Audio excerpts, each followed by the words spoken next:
Hello, listeners, and welcome back to another episode of the Consumer Sense podcast. If you missed it, last week we talked about all things St. Patrick's Day, so if you missed it, feel free to go back and give it a listen. It was pretty interesting. We had a fun time discussing everything. But today we're talking about all things March Madness, which we're very excited about. I'm Morgan. I'm joined with my co-host Vincent, and we also have our very first guest on the podcast.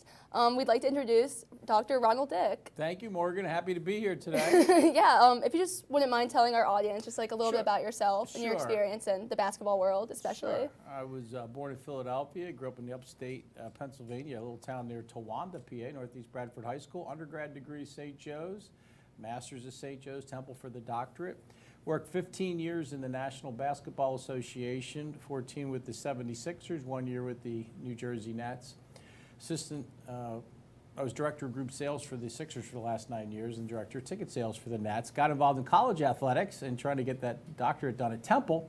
I went to Marion College, now Marion University in Fond du Lac, Wisconsin. I was the assistant basketball coach for women there, Division III, head coach for women's tennis, and then also became the athletic director the second year. Went to University of Houston where we were in Conference USA, and that was a great experience. Also an adjunct professor, and all of a sudden got the doctorate done. It's 4 years at University of New Haven as a college professor, and 2 years at James Madison. Then came here in 06 with the best students going at Duquesne University, and got married, had a child at 58 years old, and I'm in Pittsburgh the rest of the way. Perfect. Go Dukes, right? Absolutely, go Dukes. Love to hear all about the basketball Okay. aspect. 76ers, that was probably really interesting, right? Yeah, I really enjoyed those years. That was from age 20 to age 34. Nice. And the team was sold, and it's amazing why you make one move to another move. Sometimes they're personal, sometimes they're professional. But in that particular case, it was time to look and see what else was out there, and that's why I went to the Nets. But it was a great experience. Did a little bit of the sports side of the sports business and a little bit of the business side of the sports business. Nice. Love to hear it. I know Vincent has some trivia, so maybe we can put that basketball knowledge to the test Let's right do now. it, Vince. Bring it on. So this is just some basic March Madness trivia. And we did not rehearse this in the green room. We did not. So the first question, what is the lowest seed to ever win a national championship? Ooh. Wow. That's a great question. The lowest seed to win a national championship. I'm going to say a 12 seed. 12 seed, Morgan? I don't know what seed means, so I would say 11. Okay, that was a good guess. The correct answer is an 8 seed. An 8 seed. It was Villanova In 1985. Yep. Wow, okay. Next question, what is the lowest seed to make the Final Four? I'll say a 13 seed. 13. I'll go with 11 again. It was 11. Wow. It's happened. Good job, Morgan. It's happened 5 times. Most recently, UCLA in 2021. Okay. When they lost to Gonzaga. So according to the NCAA, there are 2 correct answers for this one. Okay. What are the odds of having a perfect bracket? One of them is if you're just guessing randomly, and then the other is if you know like something about basketball. You know, if you ever go with the chalk, which is a term we use when you go with the higher seed. Okay. Higher seeds are supposed to be favored. Right? You have 4 different brackets, 1 to 16. And this year we saw a 1 get beat by a 16, right? Which is virtually unheard of. It's Second very time rare. ever. Second time. Virginia was the other time. And if you did the chalk all the way, you know, took 8 seed over 9, 7 over 10, et cetera, you would do well. But you probably never would win because It's madness. they're the favorite. They're the favorites, and this year has been very much like that. So, I would say that. I'm sorry. What was the question again? Odds of having a perfect bracket. Oh, there's so many permutations of this that it's Like, what do you mean, like one in? one in Yeah, one one in a in. trillion. So one in a trillion. if you're just randomly guessing, Yeah. 1 in 9.2 quintillion. What's a quintillion? It's more than trillion, right? Yeah. More than it's to the 6th power. Yeah. Oh, wow. And if you know what you're doing, it's 1 in 120 billion. Right. That's So- crazy. And 'Cause that's why every- they can say a perfect Yeah. bracket gets $1 million because Right. they never give it out. Exactly. I think you'd get more than $1 million if you ever if you're the first one ever to get a perfect Yeah. bracket. Like all the attention will be on you. You get your 15 minutes of fame. Yes. It's very hard to do that. Almost Yeah. impossible.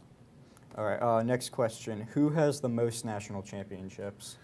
The most national championships would have to be one of the following teams.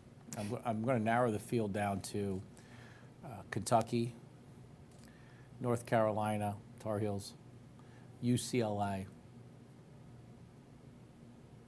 Kansas is pretty good. I'm going to say UCLA. It is UCLA.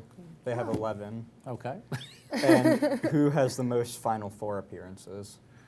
Well, logically, you'd say them, but I want to say Duke. It's UNC, North It Carolina. is North Carolina. They have Okay. 20. Okay, great. Is that all the questions? Those are all the That was questions. pretty I have. good. Well, thank That's you. probably the most trivia questions a guest has gotten right. Oh, okay. Well, I Yeah. appreciate Yeah. that. Yeah. They were good questions. Yeah. So how are our brackets doing? Let's be real. Final Four, how are we doing? Not well. I have none of the Final Four. I also have none of the Final Four. I had none of the final 8, so I was doing pretty bad. But I only picked teams based on their names, their colors, and their mascots. So I don't think I had any shot of winning. I've Right. lost to people like you before. Really? Absolutely. Where I'd Yeah. want to destinate, go to a vacation, the color of the team, the Yeah. tougher mascot. Right. I picked a lot of Florida ones because I love Florida, but There you go. FAU. Incredible story. I know. I Incredible think story. it is. Yeah. And we have to look at some of the porthole thing, right? The portal, everybody transferring in and out and all these different things. It seems like you don't go for the 5-star guys. They rank them coming out of high school and out of AAU. So you would say that go for the 3 or 4, help them stay, not transfer. Mix in a couple JUCOs, and before you know it, if you're the coach and you get them to play together and stay together, you got something special. And if you look at all 4 of those teams that are left, they all did that. Yeah, I saw this Yeah. year alone. I was going to say, like, the favorites that people thought were going to go to the end, Gonzaga, Duke, and Kentucky. I had Gonzaga winning the whole thing. Okay, well, Clearly I was wrong. yeah, but- well, they went a little ways. Yeah, right? yeah.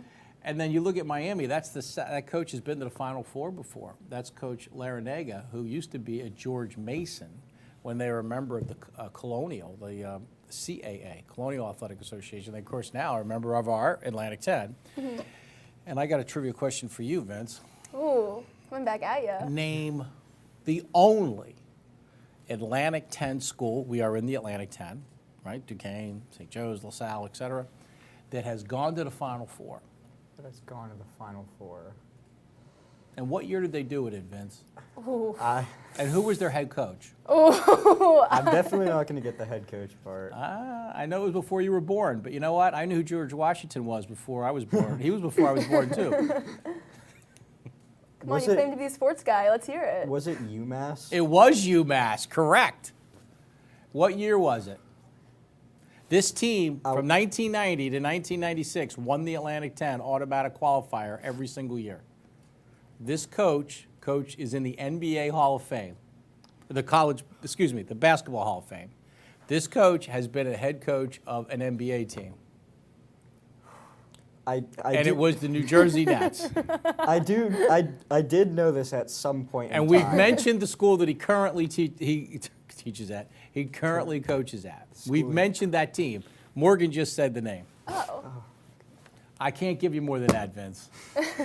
I It starts with a K. with a K. The name of the school he's the head coach at. I'm drawing I a blank. just said it. She just said it. Oh, Kentucky? Yeah. Who is Calipari? John Calipari? Calipari. Correct. All those great Temple teams, the St. Joe's teams, the Dayton, Xavier teams. No, only Coach Cal, which I worked with him for 1 year. Wonderful guy in the Basketball Hall of Fame. Back to you, Morgan, on the floor. Yeah, I just thought it'd be interesting to talk about our Final Four. So I know. Larinaga is now Miami, and they're in the Final Four. Coach Larinaga, the head okay. coach at Miami. Oh, right. In 2006, he was the head coach of George Mason and took them to the Final Four. Oh, okay. Yeah. Definitely interesting. I thought it'd be interesting to dive into like a little bit of history about March Madness. The first NCAA men's basketball tournament was in 1939, and they only had 8 teams. From there, it grew to 16 teams, 1951, 1975, 32 teams, and then expanded to 64 teams in 1985, and now it's 68. Right. Am I correct? Then they went to 48, 48, yeah. When Michael Jordan hit that shot at the Superdome as a freshman against Right. Georgetown, I think there was 48 teams in. What year was that? That was in 1982, his freshman 1982. year.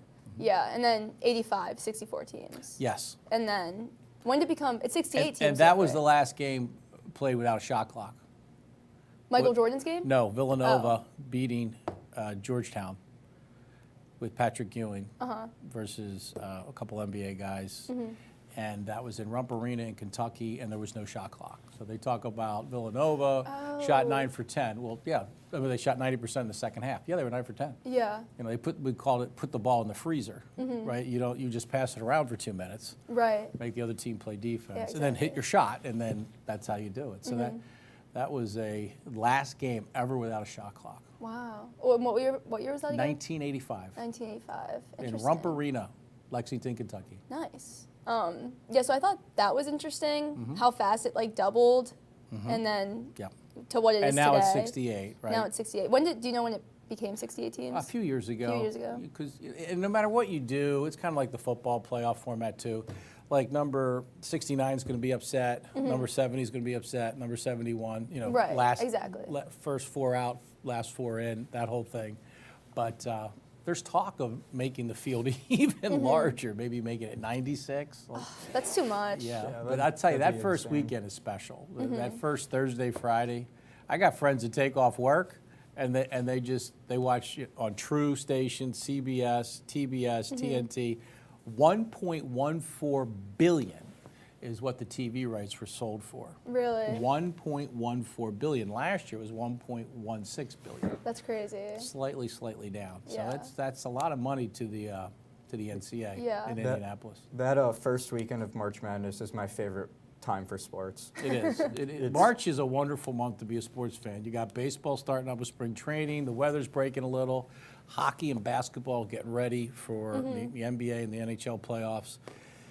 You're just coming off the Super Bowl. Yeah. You've got the excitement of the NFL draft and the combines in Indianapolis, and the people are like, who are we going to draft to help our football team? Yeah, I know people go crazy for March Madness. I read somewhere that it will cost companies a total of $17 billion in lost productivity because workers are all watching the game all day, taking off work to go Well, watch I it. did say I don't- take off. I did Take- say I they're did say taking off take work. vacation. I said take vacation on Thursday, Still lost Friday. productivity. People go crazy for March Madness. I I think don't it's blame them. insane. They do. Yeah, I don't- were you taking it's- off class to watch the games? My teacher gave a class off. For the games? Yeah, That's he- crazy. Don't say that name of that teacher. It wasn't, but it wasn't. Dr. me. Dick would never I do did that. not do that.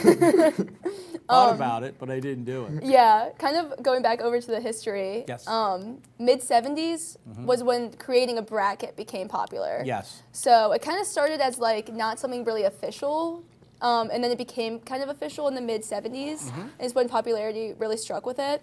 So I found that interesting. We didn't even start March Madness with brackets. It's something like we created as society is to do a bracket with it, which I think that's interesting. Sure. And I think it's interesting to talk a little bit about bracketology right now. Yes. Because for me personally, I don't really get it, the whole seed. I don't really get the psychology behind it, the science. So maybe if you guys want to talk a little bit about it, I think that'd be pretty interesting. Well, the history. I'll talk about the history part of it, Vince, and then you can take it from there. There was a guy named Joe Lenardi, and Joe graduated my alma mater, St. Joe, in 1982. And he used to do this in a broom closet at the St. Joe's Memorial Fieldhouse. And he'd write it up, and then the Philadelphia Inquirer, the Daily News would pick up on it and Right. maybe talk about it a little bit. Who do you know, right before the Sunday at 6:30 when the bids come out, who do you think, earlier in the week? Then there was a brand new newspaper that came out, and it was a colored newspaper, and that was like a big deal at the time. It was called the USA Today. And the USA Today said, hey, Joe, can we publish this in our journal? They didn't pay him anything to do it. He's like, yeah, sure, no problem. It'll get more. ESPN was born September 9th of 79, right before that. So that started getting traction.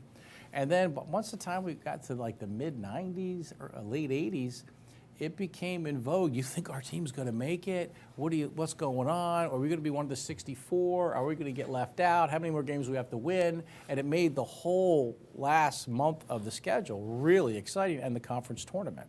So it's like, well, we'll definitely get in. I mean, look what Pitt was doing. Like, are we going to get Exactly, in? Are yeah. we not going to get in? We've lost so many games a little bit here at the end, but we had such a great run. Why aren't we ranked higher than the top 25? So it really creates interest. Yeah. I think it's so interesting because there's clearly a science behind it, right? Someone made it. Someone invented a kind of science behind bracketology, right? Like that's a thing. But yet there's never been a perfect bracket. Like there's never been someone who's been able to do it. And I mean, like we've had 4 1 seeds. 4 1 seeds make it to the Final Four, so that's like the best of the best. It's only happened once that we've had all 4 1 seeds. Right. A 10 seed won't get into the Final Four, but an 11 seed might. Like you can't predict it. It's crazy. It's madness. No, you get in. It's March Madness. It's all about getting in, and once you get in, it's 40 minutes, and that's it. Survive and advance, which was Jimmy Valvano from North Carolina State when they won it in '83 in Albuquerque, New Mexico. They beat a heavily favored University of Houston team with NBA Hall of Fame players, Clyde Drexler, Hakeem Olajuwon, on it, and they're in a great conference, right? NC State, they're in the ACC, right? It's all about your conference too. Yeah. The conference alignments are very important. And another thing you'll notice, and maybe you know this, Vince, you don't play people in your own conference until we get further down the line.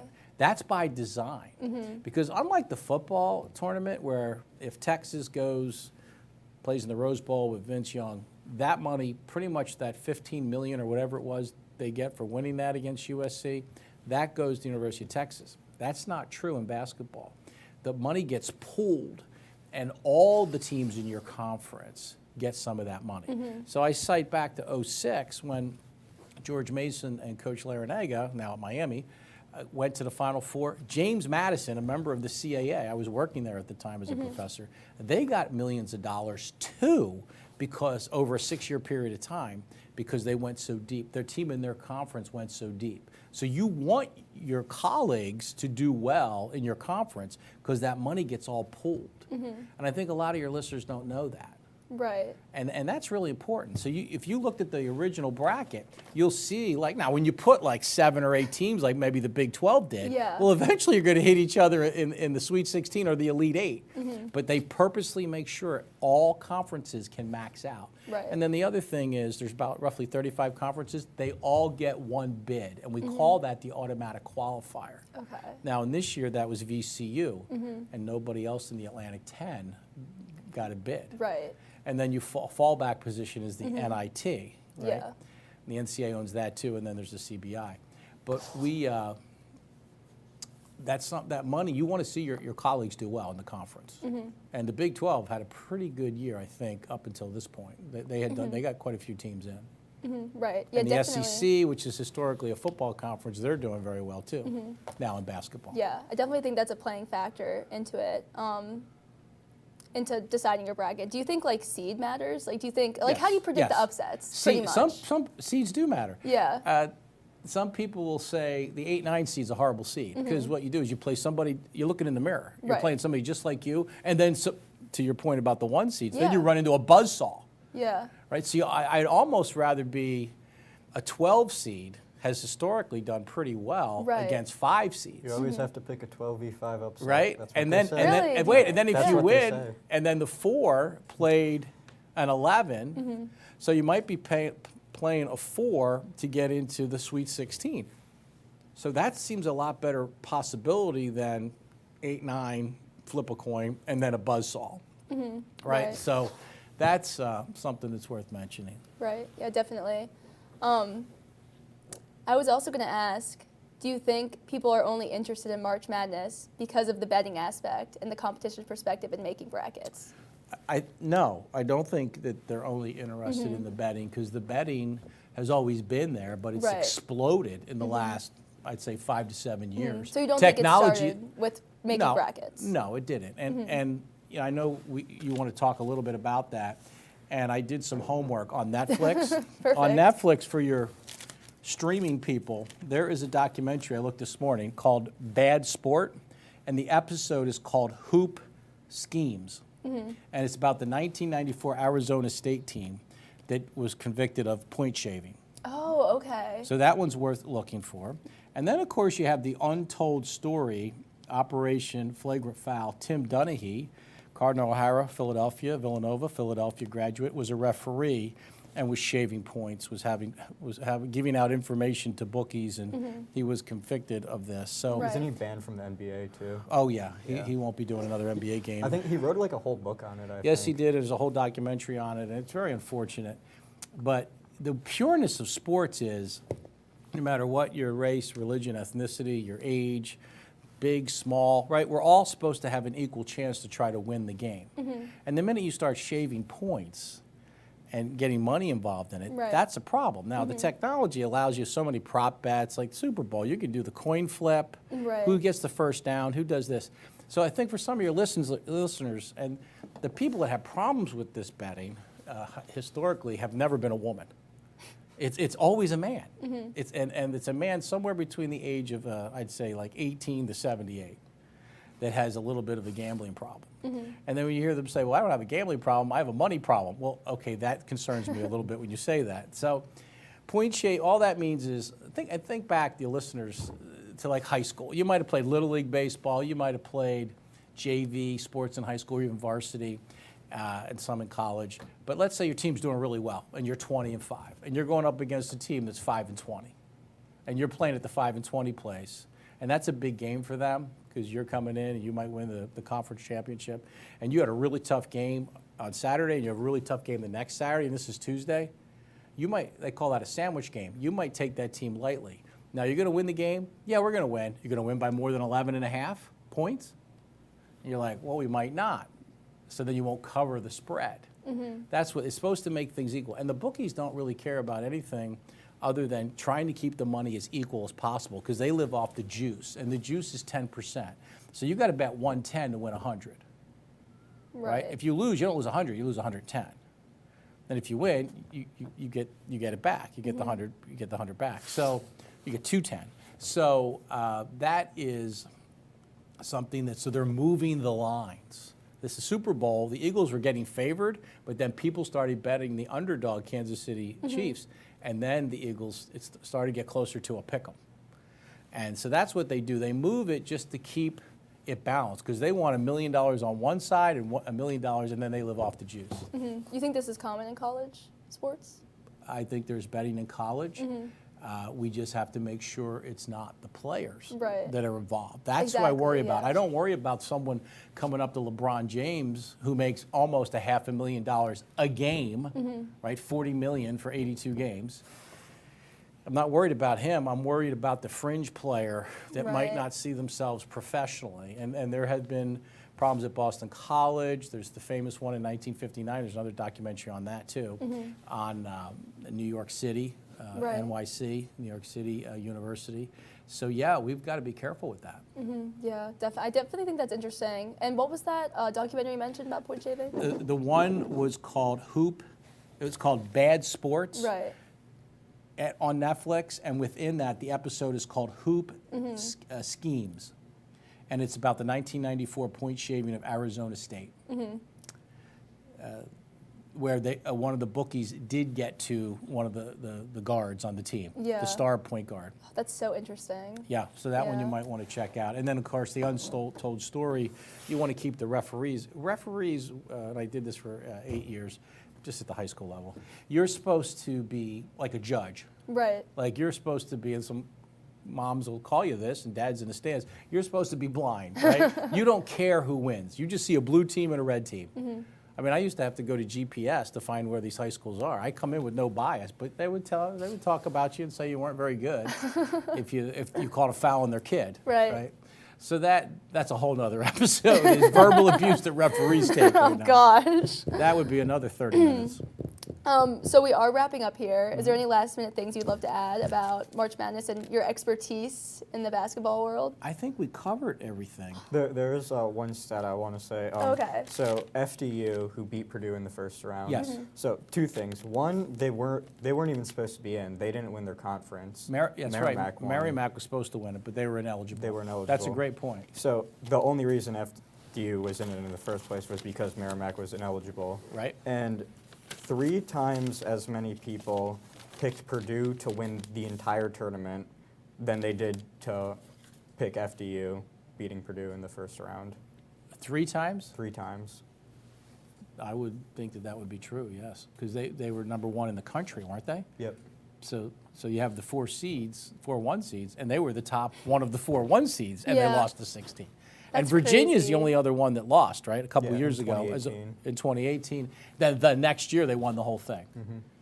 And Coach Bennett really stresses defense. So they have problems scoring sometimes. And that's what happened to them, right, in 18. Yeah.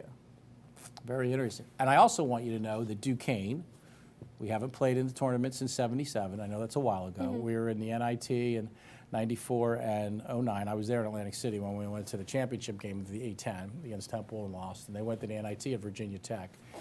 And we hosted in our beautiful PBG Paints arena in March of 12, Duquesne did, March of 15, March of 18, March of 22, and we are going to do it again in March of 24. I know you told me that. I'm excited about that. Well, I got about 65 to 70 of my students that actually get to work the event. Oh, wow. And they're this close to Coach K, yeah. and they're handling the bench issue, they're handling the media relations issue, the interviews, post-game interviews. They're on the concourse making through the banners, and all the marketing activation has taken place. I mean, what a great talking point, what a great experience, and something you can put on your resume Oh, definitely. to get into the sports field. So I think that's great that we're hosting again. Yeah. On that note, on that positive note for Pittsburgh hosting one, I think that's all the time we had for this podcast. I'd really love to thank you so much, Dr. Dick, for joining Morgan, us. I you're really one of my appreciate former it. students, and it's Yeah. my pleasure. Vince, it's great to see you again. Go Hornets, I guess. Celtics. Oh, go Celtics? Okay. Yeah, thank you so much. Thanks for providing all the great insight on a March pleasure. I Madness. enjoyed it. As always, we are Consumer Sense, and we make sense for you. We do make sense for you. Bye-bye.